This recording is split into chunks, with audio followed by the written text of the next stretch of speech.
Hi, my name is Dylan Huska, and today in this presentation I'll be talking about the efforts that are being made towards working to creating a new high-performance solar cell. So, the potential energy from solar power is staggering.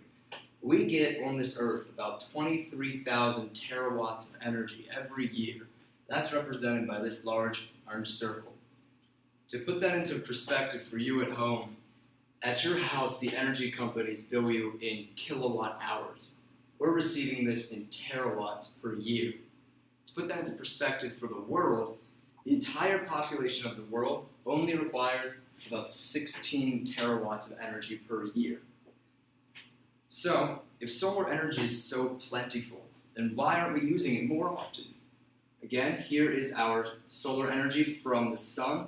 And out of all of the energy that we use, represented by this graph, only 0.3% comes from solar power. Another 82% comes from non-renewable energies such as coal, petroleum, and natural gas, things that destroy our environment as we have to harvest them and dig them out of the ground. So why is it this way? Well, partly because solar energy is so high in cost to produce. If you look at this graph here, you can see how much more expensive solar energy is than other more popular energies like coal and natural gas. In fact, solar energy is about 15 times more expensive. So, what do we have to do to be able to let more average consumers buy into solar power and begin saving energy? Well, we need to reduce the cost that it takes to produce solar power, and we need to increase the efficiency that our solar cells perform at. To do that, we can do a couple things. First, to decrease the cost, we can use thinner absorbers and a flexible substrate. Those are just materials that we use in creating a solar cell. And to increase the efficiency or the wattage, we can use different methods such as light trapping, or to use, again, different materials for the transport layers, which we'll talk about later. So first, let's talk about light trapping. This is a method of putting photons where we want them.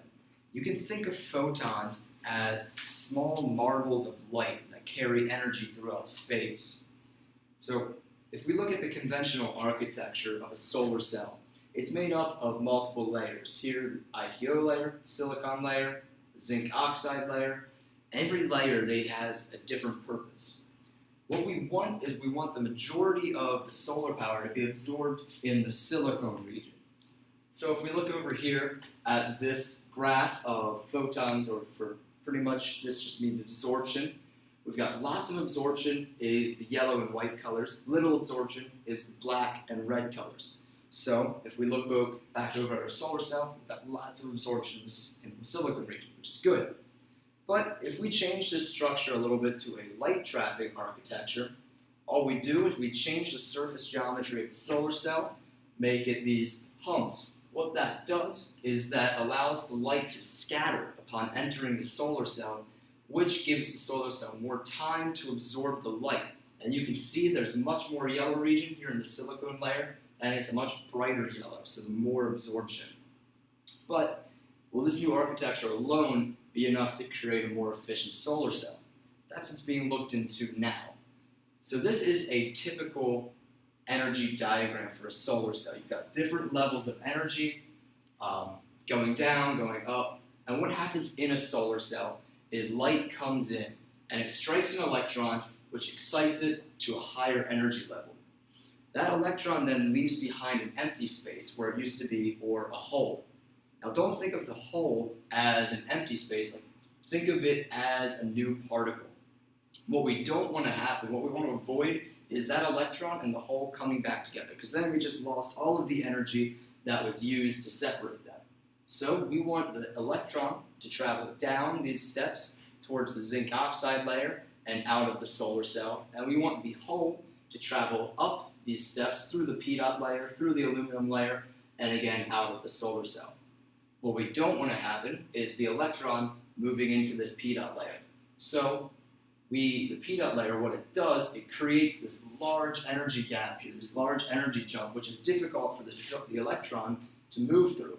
So we call the P-dot layer then either a hole transport layer or an electron blocking layer. Similarly, we have the zinc oxide layer, which prevents holes from moving through it because it's got this large energy gap. So we call it either an electron transport layer or a hole blocking layer. So this is the standard model for a solar cell. What we want to do is create a more cost-effective and more efficient solar cell. Before we go any further, I'd like to talk about atomic layer deposition. This is a method in which we deposit a very thin film of material onto a surface. So as you can see in this picture, layer by layer, just a singular atom is put onto this surface. So we've got 3 layers of atoms and another layer that's being floated down on top of it. So what this does is it creates a very thin film of a metal or some other material that has some special properties. So for our new solar cell design, we replaced some of the layers with atomic layer deposition grown nickel oxide here. And you can immediately see in this updated energy diagram that the energy gap is huge compared to what it used to be. We've got this massive energy gap here in the electron blocking layer, and this massive energy gap here in the hole blocking layer. Looking back from the energy diagram from before, we just have a small jump here, and still a big jump, but not as big as it is now. So with this new design, we've already had some results. So the PCE, or the power conversion efficiency, that's just how efficient the solar cell is. That's calculated by dividing the power output divided by the power input. And the power output is calculated by multiplying together the voltage, the current density, and what we call a fill factor, which is just another unit. You can see here that the percent change from the new source using the nickel oxide layer, it goes up in efficiency or up in voltage by 15.8%. It goes up in fill factor by 22%, but it decreases slightly by 0.6% in current density. However, that still leaves for a total efficiency of an increase in 21.92%. So what does this all mean for you? Well, if we're able to decrease the cost of solar energy, common consumers like all of us here will be able to buy into it and begin to save our planet by using more renewable energy.